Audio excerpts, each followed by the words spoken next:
afternoon, ladies and gentlemen, and thank you for waiting. Welcome to the Maryland, Virginia HAI Improvement Network call. Without further ado, it is my pleasure to turn the floor over to your host, Ms. Deb Smith. Deb, the floor is yours. Thank you, Erin. And good afternoon, everyone. This is the November move-in sharing call. We're going to get started right away. We are going to be having a shorter call today. There's many conflicting events going on with the HIN work starting over again. And also, we're asking everyone to attend a webinar tomorrow that we have sent out to you on Team Steps. So I just want to remind everybody that we need to be present and attentive at this call. Our lines are not on mute. These are open lines. So if everyone would please keep your personal line muted. If you do have to take a call, hang up and call back in, or if people come into your office, because that happens often during calls. Also, be prepared to share on this call. We have the lines open because it is a sharing call. We want to hear about patient-family engagement, any lessons learned, your successes and barriers, and any new articles and research or breaking news that you'd like to share with the group. Today on the call, of course, we've got our Maryland and Virginia providers. We've got Maryland and Virginia stakeholders. And we're also welcoming our VHQC analysts today because this is our quarterly data sharing call. So you can see all our pretty pictures there. Me, Carol, Wayland, the improvement consultant for Maryland, and Jennifer, our data analyst at VHQC. This is our call, and we do encourage participation. I would like to also welcome today our monitor and chat monitor and timekeeper, Teresa Burton. Are you on the call yet? Okay, maybe Teresa has not been able to join our call at this time. Sue Moslin, are you on the call? I sure am. Hi, Sue. Hey, it's good you reached out to me today. Thank you very much.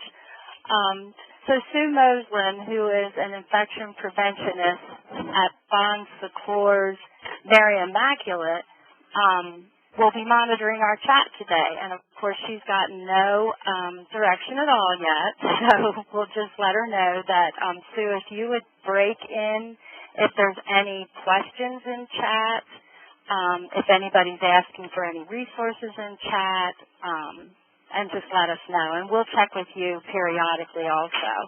So thank you. So I just check the chat box? Yes. Okay, I can do that. All right.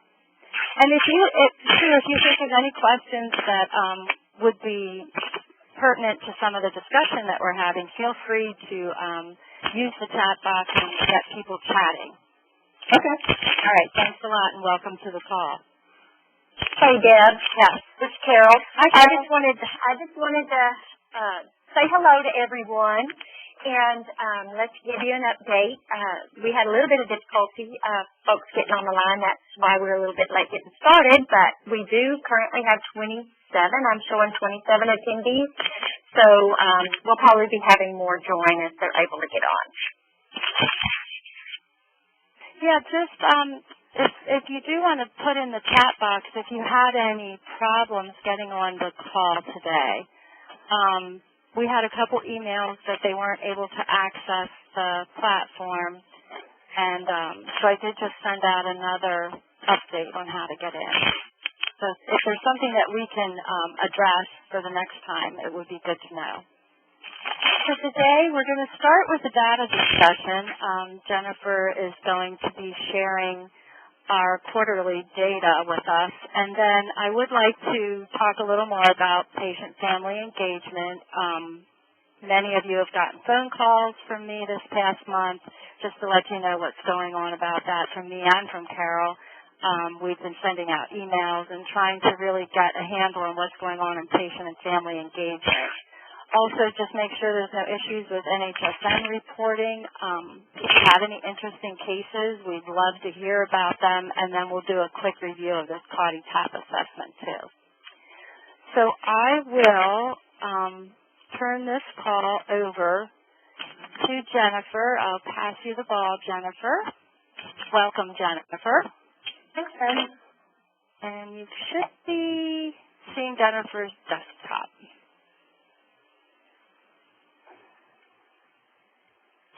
Okay, I'm sharing my screen now, so hopefully everyone can see what's up there. So we're several months into these reports now, and I know they've been kind of constantly evolving over time as we figure out what's the best way to track infections for you all. But hopefully the supplemental information PDF, which is what's shown on your screen now, that we provide in each zip folder, will help you keep track of all of these changes. So as always, please let me, Deb, or Carol know if you have any suggestions for what will be most helpful for our network group or even for your individual facility, and we'll do our best to accommodate you.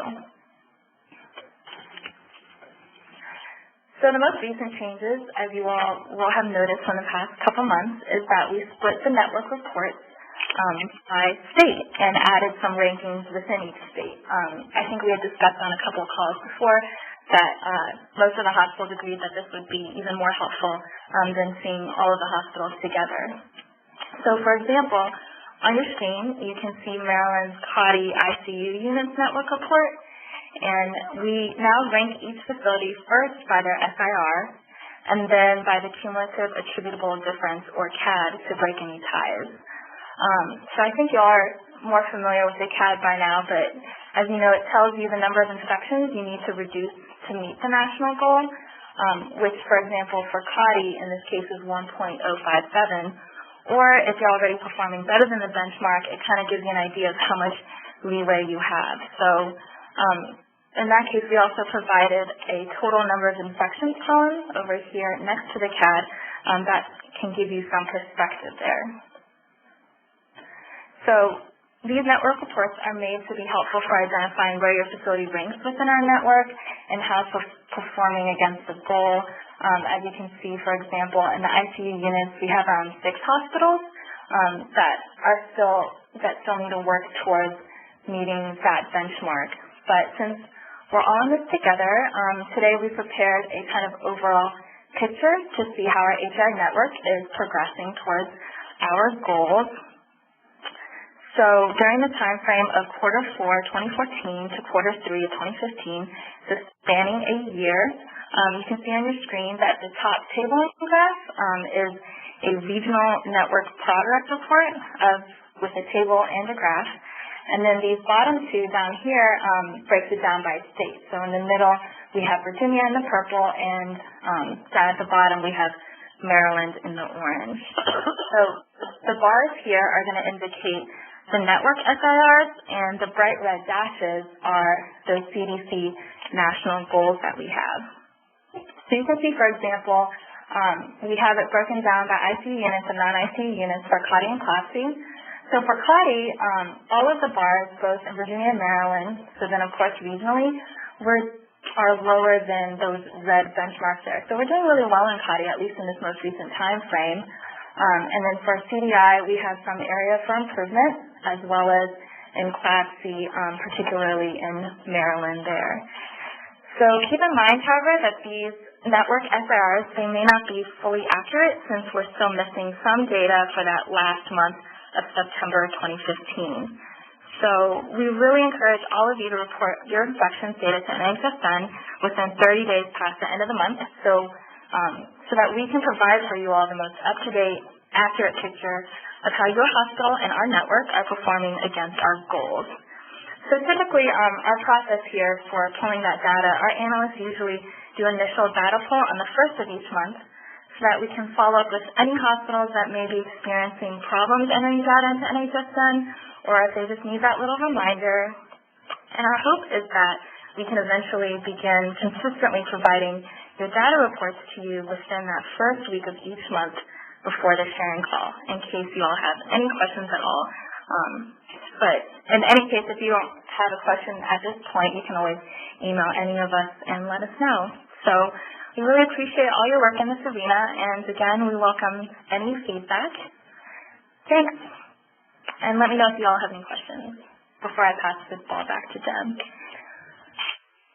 Thank you, Jennifer. Yes, before we pass the ball over, while this is still up on the screen, I find it very interesting, and I'd like to hear from you all on the phone that in the past years, CAUTI has really been the HAI that we've had the most issues with. And we kind of had this discussion on our last call when we were discussing the CLABSI data, which now, appears like we're inching up with CLABSI as we're inching down with CAUTI.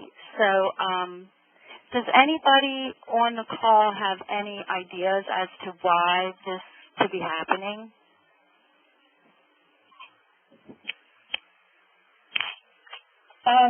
This is Rita from Suburban Hospital, and hi, Rita. Welcome. Thanks. One thing that I'll throw out is we may be taking our eye off the ball. You know how that is. You focus your attention for quite a while on the central line bundle, like maintenance bundle, and it could be that that's one of the issues that now that we're all focused on CAUTI and CDI and stuff like that, that maybe whatever systems we had in place for maintenance may have fallen by the wayside. That's what I could think of. That makes perfect sense to me. And does anybody else out there think that that might be the reason why this is happening also? Deb, can you hear me? I can. Deborah Graham in Martinsville. Hi, Deb. I want to echo what she's saying because it seems like, I know I've been here, as of tomorrow, it'll be 2 years. I spent my first year just putting out fires. Whatever was the worst, the highest got the majority of my attention. And we've made a lot of improvements in a lot of ways. And we've brought our numbers down overall, but I have found it to be true that it's like a mobile. When you really focus on one, it throws some others out of balance. And I think somehow in infection control, we're going to have to figure out a way to just be more horizontal overall in our programs, because it seems like taking this vertical approach of just focusing on what's the worst. Although we do eventually reach our goals and we do eventually get those numbers improved, sometimes it's at the expense of letting others rise. So I don't propose any more solutions than that. We just we need to find a horizontal approach where we're addressing all the issues overall more so than we have been. Hey, Deborah, this is Carol Whalen. I think you brought up some really important points, both you and Rita, in sharing your thoughts around that.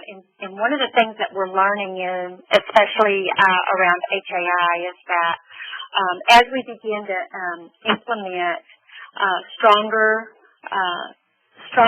electronic health records that include these bundle elements, that especially around CAUTI that have been proven to keep the rate low, as those electronic records adapt to be more useful around this area, then we can keep an eye, a closer eye when things start to spike by pulling those reports. So I think that may be, one area that we can begin to move into and help, like you said, move into a more lateral, horizontal approach. I think that was a great idea. I have a question for the group.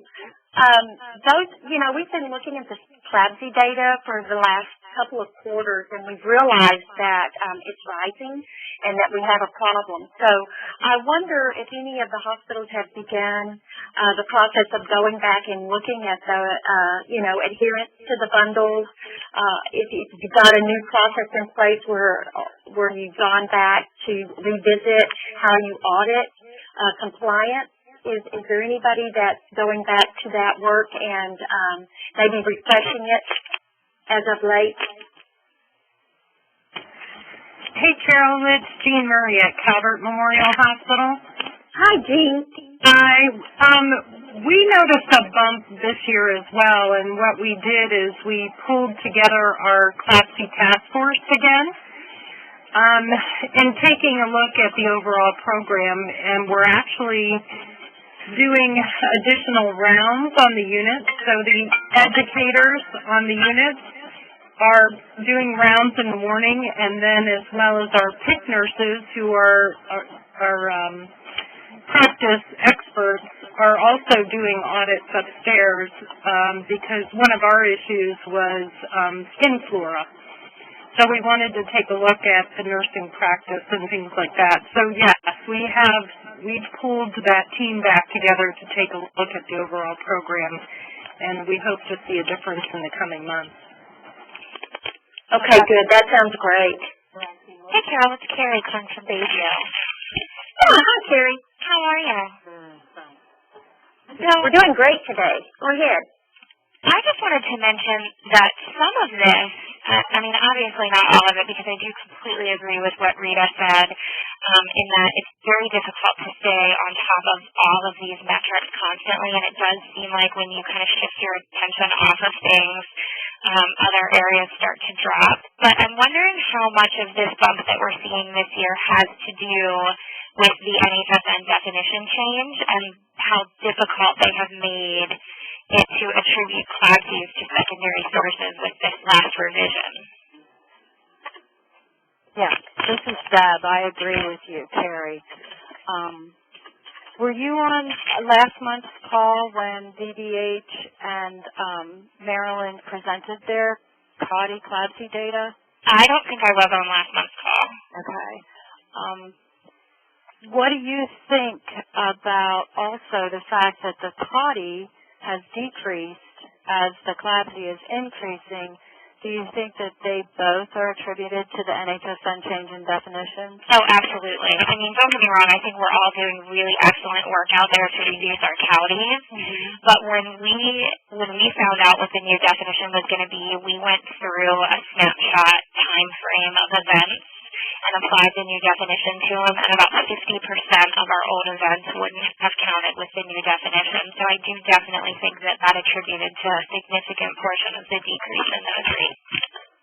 That is extremely interesting. I wonder if anybody else has gone, because you went back retrospectively. We did, yeah.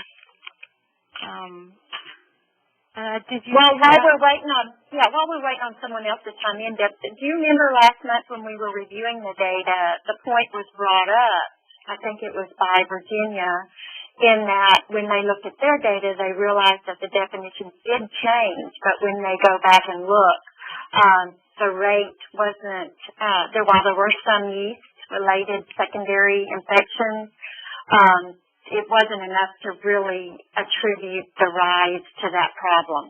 Am I correct on that? Yes, but I'm interested in this data that Carrie has because this is real time with doing a chart review, correct, Carrie? Yeah, like I said, we just did a quick snapshot when we got the first version of the new definition, and then we're in the process of going back through our entire calendar year 14 to look at it. Did you do it with CLABSI also, or? We didn't. We just did it with county. And are you finding that a lot of it's related to the yeast and other or organisms that are less than 10 to the 5th? Right. Okay. Yeah. So anyone else out there that's having the same thing going on? This is Sue. I can't say that I've seen that here at Mary Immaculate because their rate was low, but at my previous place, I also did that same thing of looking back to see how many of the infections would not have been counted, and I fell into that same kind of thing that with taking the yeast and then out and just doing the, greater than 100,000, 10 to the 5th, would have made a difference in my previous count. So I do think that I would agree with what the first person said. Very interesting. And, when you look at these rates, we probably have dropped close to, it looks like about 30 or 40% from last year. Because the national SIR if you look at that and then where our network is in Toddy, we really have dropped quite a bit. So if we were to go back and do the same thing with the Class C secondary definition of use, do you think we'd find similar findings, or do you think that we really have some opportunity in the Class C care, the quality of care, to reduce that secondary infection attributable?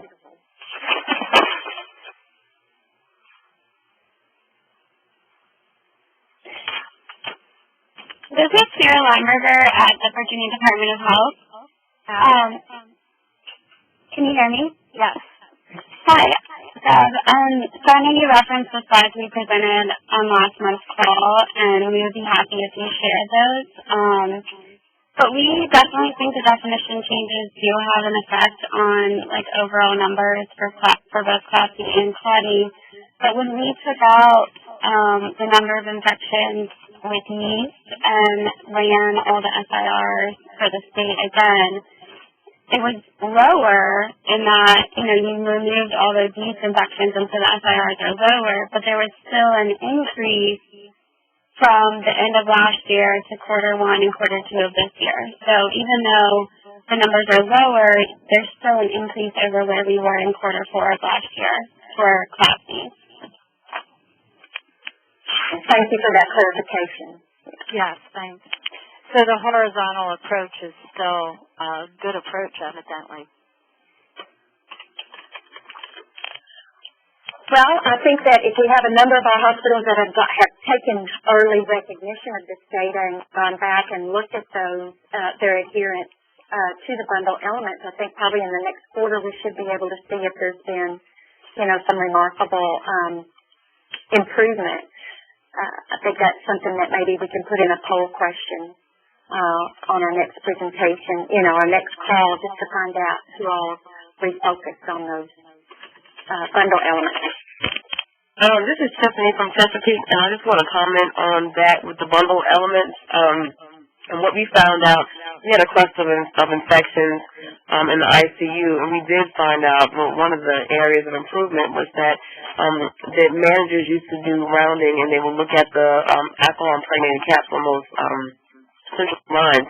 Once that came off of the manager's rounding list of things they needed to do every day on their patients, the manager and the clinical coordinator for the ICU, our numbers shot up. And we compared that with the bundle team, and we did find that some of the, there was overlap between some of the patients that had Class C and also the ones that all the caps weren't there.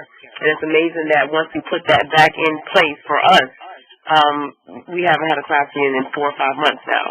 So it was a huge area of focus for us.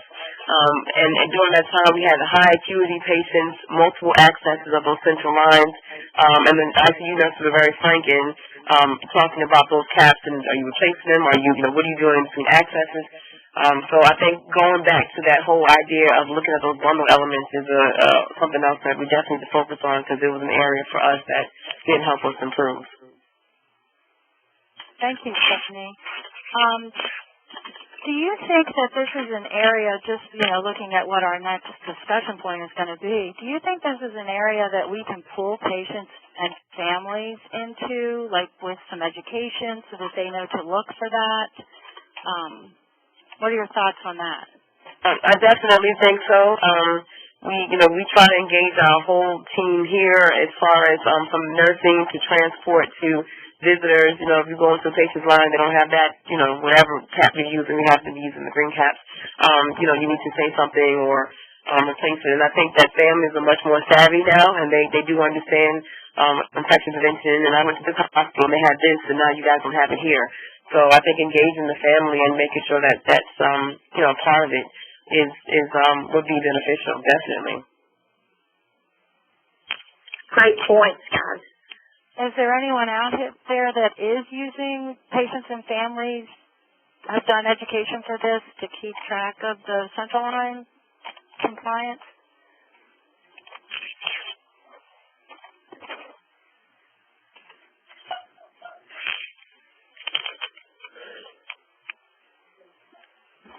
Okay.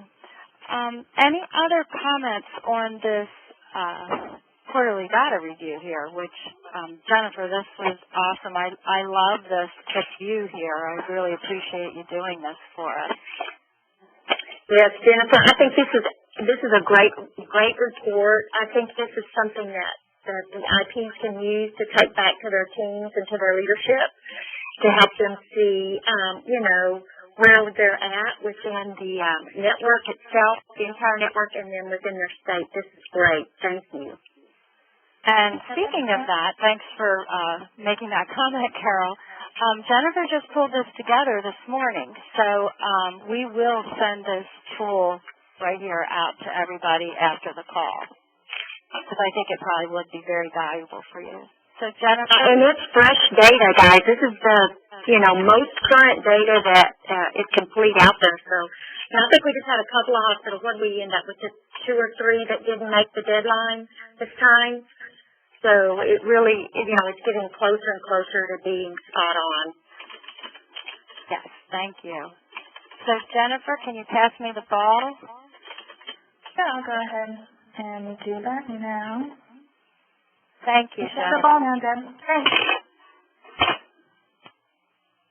So everybody, also just remember that Jennifer is there for us for any questions, or like she said, if you need to customize reports or if there's different things you want on the report, please let us know. These reports are for you.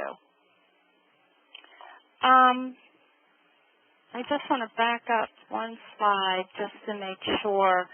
Do we have any questions out there on NHSN reporting or barriers to reporting? Or just want to make sure that we're addressing that.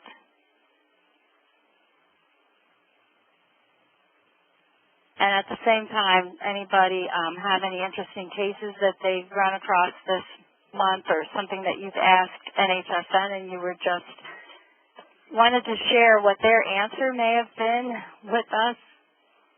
Please remember that you can also do that on the online community. We all are interested in what NHSN has to say about our reporting. So,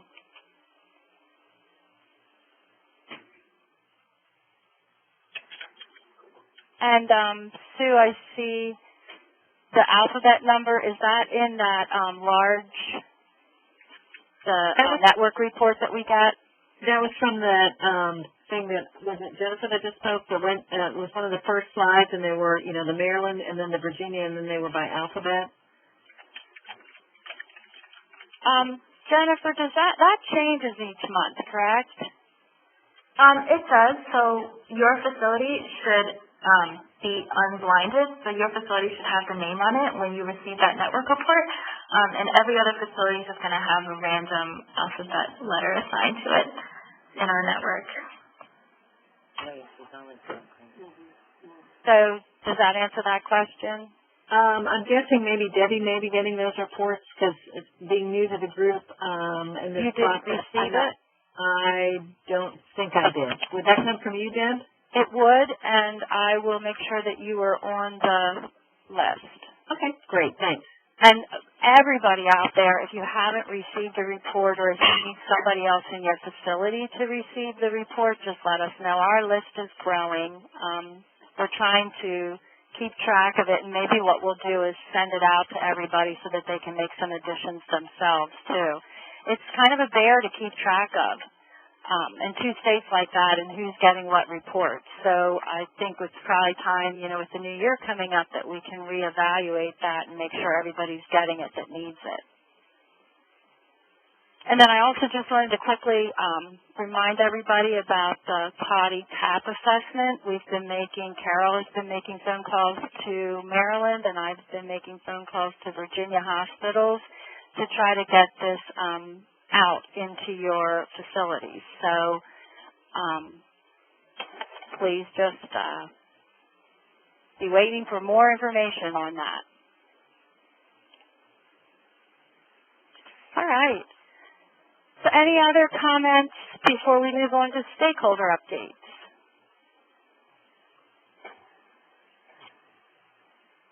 So we can just run through this list. If these stakeholders are on the phone and would like to update us on what's going on in your facilities, please just let us know. The Maryland Department of Health and Mental Hygiene.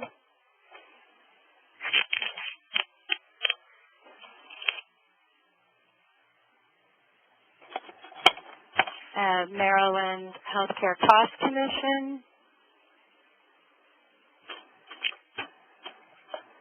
The Hospital Association in Maryland.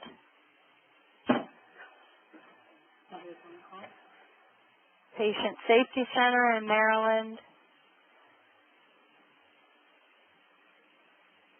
Virginia Department of Health.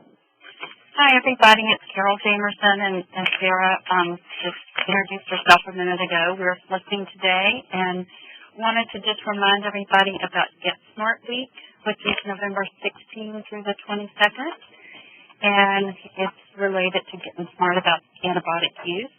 The CDC has a great website that has a list of tools and resources that are available for free. And it's an annual one-week observation, which is really aimed at raising awareness for the threat of antibiotic resistance and highlights the importance of antibiotic appropriate prescribing and use. So we're going to type in the chat box the link that will send you to the CDC site for those resources and tools, and hope that you'll be able to use some of them in your facility. Thanks, Carol. That's a good update. Anything from Virginia APIC? This is Sue. I don't know if I guess Marsha's not in this group call. There's really no real updates from Virginia APIC. We did have our state conference in October and have a new slate of officers that will start in January. Thank you. That was a great conference, too.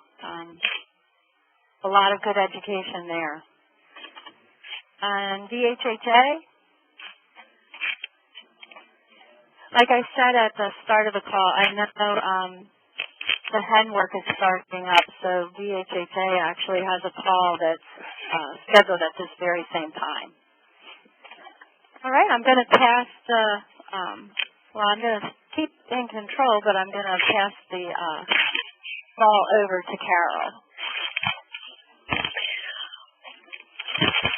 Well, Deb, are you sending me the ball? Oh, you're going to go. Okay. Yeah. So I just want to remind everybody, just a quick reminder, that an email and or a calendar invite was sent out to all the monthly call participants introducing the webinar that AHRQ is going to be doing tomorrow on TeamStep. So we've had a number of hospitals mention that they were interested in TeamStep. Some hospitals have gone through TeamStep training before. Some have been looking at it from afar, trying to think, is that something that we need or something that we want to take a look at? Some are interested in having a refresher. So this is a great call opportunity tomorrow from 1 until 2 p.m. Eastern Time. You guys can go ahead and register for that, and if for some reason you're not able to make the call, they usually follow up with the registrants with the link to the recording and or any resources that were distributed. So just wanted to encourage everyone, alert everyone if you can to participate in that call tomorrow. And then just as an update on our online community, we've had, I guess, a good number of folks that have gone out and signed on to VHQC to be a member of the online community, but I'm not sure everyone's going over and actually clicking on the infection prevention link and signing in there, because our numbers are not growing in that arena. So we continue to have 40 members on the infection prevention community. So if you've signed on to VHQC and you're not quite sure if you went over and clicked on the infection prevention link, you can go back in there and do that, and you can actually go to the members list and see if you're listed there. So we provided a link for that resource in the in the agenda that was sent out, so it's quick and handy there for you. It looks, yeah. Deb, did you want to mention was there something on the previous slide about the immunization? Did I see something there? Right. So there's a link provided in the slides for today's on immunization. Okay, we just don't have it in here, huh? Okay, yeah, it's not on the agenda. All right, so, and then finishing up, I just wanted to give you an update on how we're doing as far as compliance with our 30-day submission. We're doing great. You can see here that as of in September, Virginia has come up to 94% of the hospitals getting that data in by that 30-day submission deadline. And Maryland has come up to 82%. So we're all moving in the right direction. I just want to thank everybody for your diligence and hard work to get that in, and for, appreciating our emails and reminders for that work. Yeah, so as we heard from Jennifer, it's very important for her also for this to be reliable data, because she's the one that's pulling the data for us each month. And I think it's good to say, that when we're in a collaborative like this and we learn from each other and we share from each other, there's a certain amount of accountability that we hold each other to, and I think that makes our collaborative even stronger. So thanks to those of you that are consistently modeling this behavior. We really appreciate it. I think that's all I have, isn't it, Deb? You have thinking ahead. All right. I'm thinking ahead then.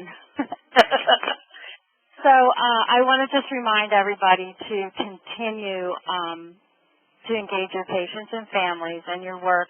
And what I found out was making these phone calls, and I know Carol and I have discussed this quite a bit, how we can move forward with this, is that there's usually a contact person in the hospital who is responsible for patient and family engagement in your hospitals. And I think some of you that I have had phone calls with and Carol's had phone calls with were surprised when you reached out to see what is going on in your hospitals. I mean, some of it, because it's really documented and it's out there. But there were things that some of the IPs that I talked to were really surprised were going on in their hospitals. And there is a lot going on in these hospitals. A lot of innovative things, with meetings. And I know one hospital told me that their CEO meets, there's a proxy, there's a drawing, and he actually has lunch with former patients to find out how they can make care better. There's just all kinds of things going on. So I really would appreciate y'all just keep on looking for what's there. If you do have a contact person that you haven't shared with Carol or I, please send us that person and we'll reach out to them. We're trying to just see where we are and where we have to move to get this going. And then next month in December, we're going to be canceling our sharing call due to some conflicting events that are going on in Virginia. So because we're canceling that and because we're looking at a new year, we came up with this brainstorming by proxy for our December call. There's going to be more information about this to come, but we will be trying to utilize that online community and sending you some ideas on what Carol and I have been kind of brainstorming about to go into 2016 with these calls, because we don't want to keep everything exactly the same for the next 4 years coming up. And we really do want your input on what you think is going to be the most helpful for you. We've talked about regionalizing, having smaller calls, and then coming together a couple times a year for the larger calls. We're getting a lot of sharing on these calls, and the more we get, the better it is, because that's what this network is supposed to be. So please be looking for that. And whenever we do have a call, just remember to invite the rest of your team members to the call. Hey, Deb, just in saying that, I just wanted to give you an update. We have 41 people on the call now, even with the technical difficulties. So this has been a very successful call and sharing time. Yes, thank you. And let me give a shout out right now because I've gotten a couple emails while I've been on the call of people that were able to call in. They've been able to phone in, but they haven't been able to access the webinar. So just take a couple seconds here. Anybody who's on the phone who hasn't been able to be on the webinar, can you identify yourself? Hey, Deb, this is Betsy. Hi, Betsy. I couldn't get on the webinar. This is Bonnie Green from Chesapeake Regional. I couldn't get on the webinar either. This is Sherry at Giles. I could not get on. This is Kevin in Fort Washington. I couldn't get on either. This is Susan Campbell at Henrico Doctors in Richmond. I could get on, but only with limited functionality. I'm not sure what limited functionality means. I don't know either. I feel like I'm working on limited functionality quite a bit of the time. Anybody else? So I have Betsy, Sherry, Bonnie, Kevin, Susan. Deb, this is Rhonda. Can one of the people that just identified themselves tell us what the problem was? Well, Susan was able to get on with limited functionality. So that's right. When I tried to do the download and clicked run, it wouldn't load. And I tried that twice. I had already set up with my IT office that I had the right to access WebEx. But either it was corrupted or it just didn't want to allow me to access the full features. So I then clicked on a small link that said, if you're having difficulty downloading or running, click here. And I did that, and then it came up. And I'm not sure what I wasn't seeing that might have been in the full-scale thing. We did see the data with the bar graphs, and we did see the chat window content, and so I'm not sure what we wouldn't have been able to see. And Susan, have you been able to access WebEx in the past with no problem? I just started on this group today. Okay. Actually, I had gotten the time forwarded to me, but didn't realize that I wasn't actually on the list, so came in a little late. Okay. Well, we'll make sure we get an email to add you to the list, too. Betsy and Sherry, though, you've been able to access, and Bonnie, you've all been able to access before? This is Bonnie. I had gotten an error that said my browser would not support it, but I have gotten on before, and I think Tiffany was having the problem in the beginning. I don't know if she ever got on or not. Okay. So this is Sherry. Mine says operating system not supported. And I thought, well, why? So I did it a couple more times, and it kept saying that. So I went into WebEx release notes is where it told me to go. And I'm not able to follow all that lingo. So I'm going to have to ask my IT person for some help. Okay. And Kevin, is that about the same thing with you? Actually, I think I might have more IT issues, and I'm going to have that checked out before I say anything else. Okay. This is Rhonda. If you after discussing with your IT, if you identify that there's no problem on your end, would you let myself or Deb know so that we can also follow up with the webinar company so that we won't have the issues in January? Sure. Certainly. All right. The evaluation is up, as you can see, so please take time to fill that out. And any suggestions, please let us know. Any future needs for webinars, I think we're going to probably look into something for CLABSI, and probably, from what I'm hearing from the group, it's more that we need to start monitoring. So put that in the chat, too, if you have some suggestions for that. Any other discussion today before we let you go? We are going to be letting you go a little bit early. maybe not as early as we were anticipating, but thank you so much for all the conversations. This is really important. I have a question. This is Susan from Frederick. Hi, Susan. Hi. In the encrypted email, I got the instructions on the data report, but we were not able to open. Were there two attachments? We were only able to open the instructions. We didn't see any data. There should have been more attachments. Do you want to wrap back around with us? Because what we can do is anybody who isn't able to, we have at least one facility that I know of that hasn't been able to open those encrypted files. So we've been mailing theirs. Now, of course, there's a little lag time, so that facility probably didn't get their data for today's call. But we can work with you with it. Okay. Thanks. So Carol will wrap back around with you with that. Yeah, Susan, you want me to resend that and see if you guys can open the encrypted email?